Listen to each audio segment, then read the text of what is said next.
Leitura em áudios do livro Campo de Batalha da Mente, Vencendo a Batalha em Sua Mente, de Joyce Meyer, pela Belo Publicações. Capítulo 11, Uma Mente Duvidosa e Descrente. Homem de pequena fé, por que duvidaste? Mateus 14, 31. Admirou-se da incredulidade deles, Marcos 6,6. Geralmente falamos sobre dúvida e descrença juntas, como se elas fossem a mesma coisa. Na verdade, embora elas possam estar ligadas, as duas são coisas muito diferentes.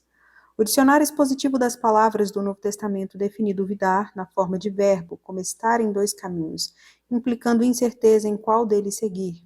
Dito de crenças cuja fé é pequena, estar ansioso por causa de um estado distraído da mente, oscilando entre esperança e medo. O mesmo dicionário assinala que uma das duas palavras gregas traduzidas como descrença é sempre traduzida como desobediência na VR, versão revista da tradução de King James.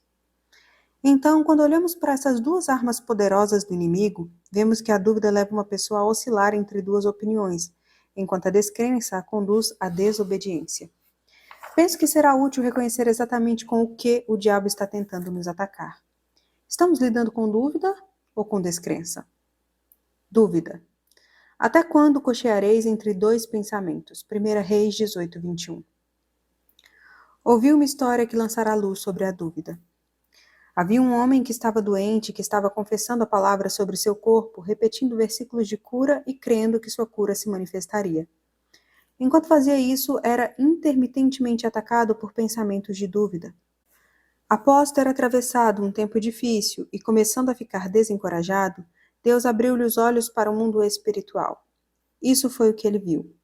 Um demônio dizendo-lhe mentiras, dizendo-lhe que ele não seria curado e que confessar a palavra não iria funcionar.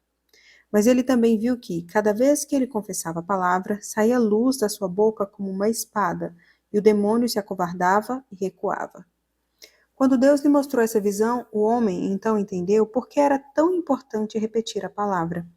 Ele viu que realmente tinha fé, e por causa disso o demônio o estava atacando com dúvida.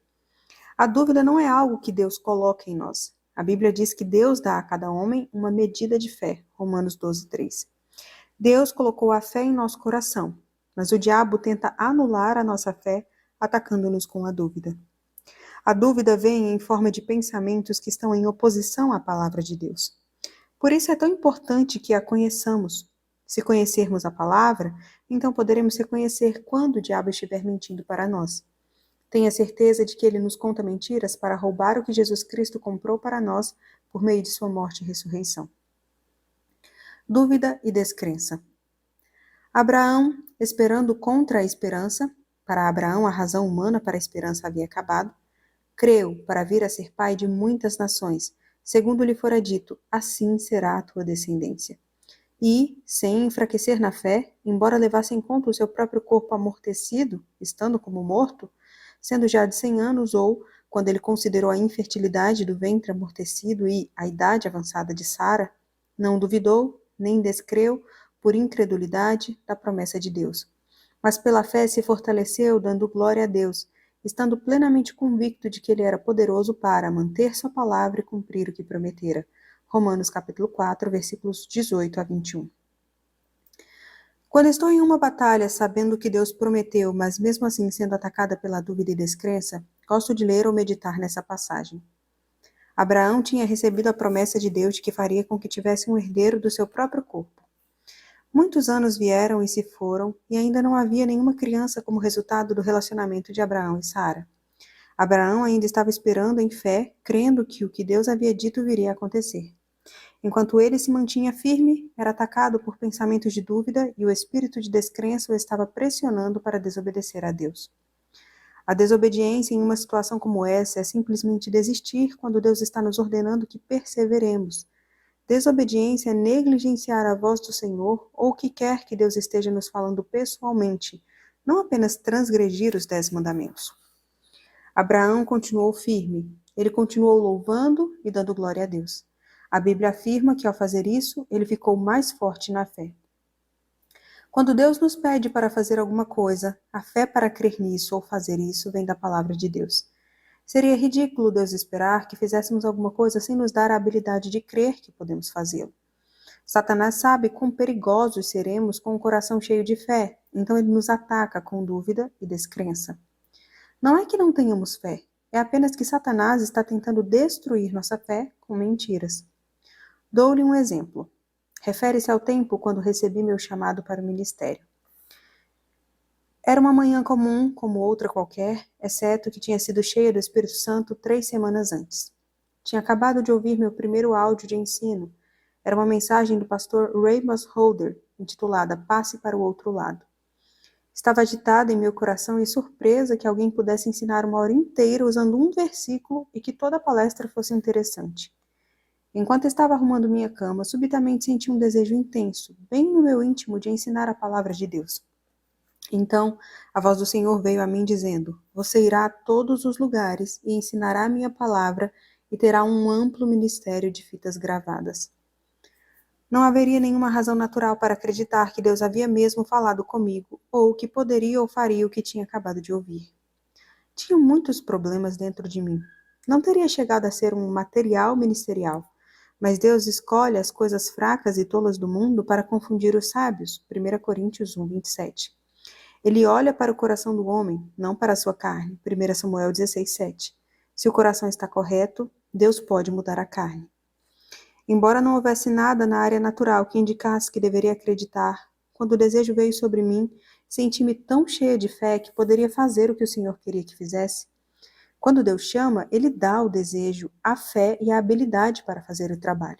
Mas também quero dizer-lhe que durante os anos que passei em treinamento e em espera, o diabo me atacou regularmente com dúvida e descrença.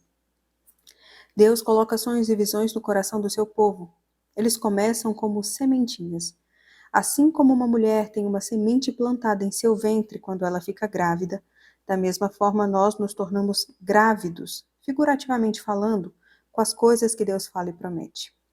Durante a gravidez, Satanás trabalha arduamente para tentar fazer com que abortemos nossos sonhos. Uma das armas que ele usa é a dúvida, a outra é a descrença. Ambas trabalham contra a mente. A fé é um produto do Espírito, é uma força espiritual. O inimigo não quer que mantenhamos nossa mente em concordância com o nosso espírito.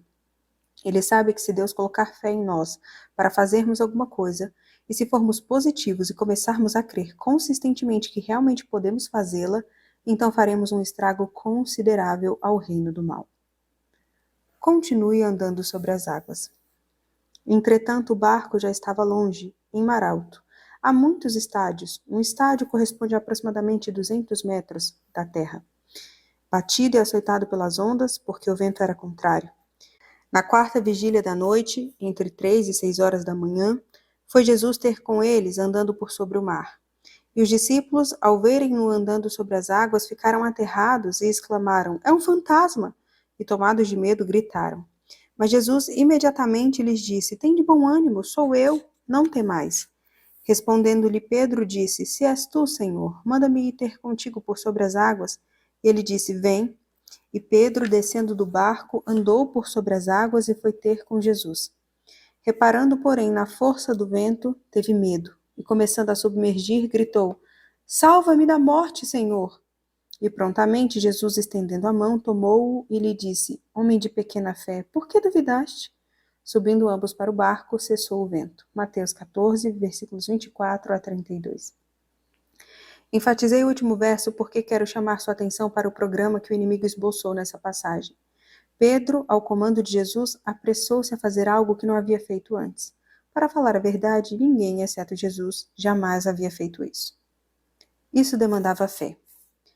Pedro cometeu um erro. Gastou muito tempo olhando a tempestade. Ele ficou amedrontado. Dúvida e descrença o assediaram e ele começou a afundar. Ele gritou para que Jesus o salvasse e Jesus o salvou. Mas observe que a tempestade cessou assim que Pedro voltou para o barco. Lembra-se de Romanos 4, versículos 18 a 21, quando Abraão não vacilou ao considerar sua situação impossível? Abraão conhecia as condições, mas, diferentemente de Pedro, não creio que ele pensava ou falava nisso o tempo todo. Podemos estar conscientes das nossas circunstâncias e ainda assim, propositadamente, manter nossa mente em alguma coisa que aumentará e edificará a nossa fé. É por isso que Abraão se manteve ocupado louvando e glorificando a Deus. Glorificamos a Deus quando continuamos a fazer o que sabemos que é certo, mesmo em circunstâncias adversas. Efésios 6,14 nos ensina que em tempos de guerra espiritual devemos colocar o cinturão da verdade. Quando a tempestade vier em sua vida, bata os pés, levante o rosto resolutamente e determine-se pelo Espírito Santo a ficar fora do barco. Muito frequentemente a tempestade cessa assim que você desiste e engatinha de volta para um lugar de segurança e proteção. O diabo traz tempestades em sua vida para intimidá-lo. Durante uma tempestade, lembre-se de que a mente é o campo de batalha. Não tome suas decisões baseadas em seus pensamentos ou sentimentos, mas confira em seu espírito. Quando fizer isso, você encontrará a mesma visão que estava lá no começo.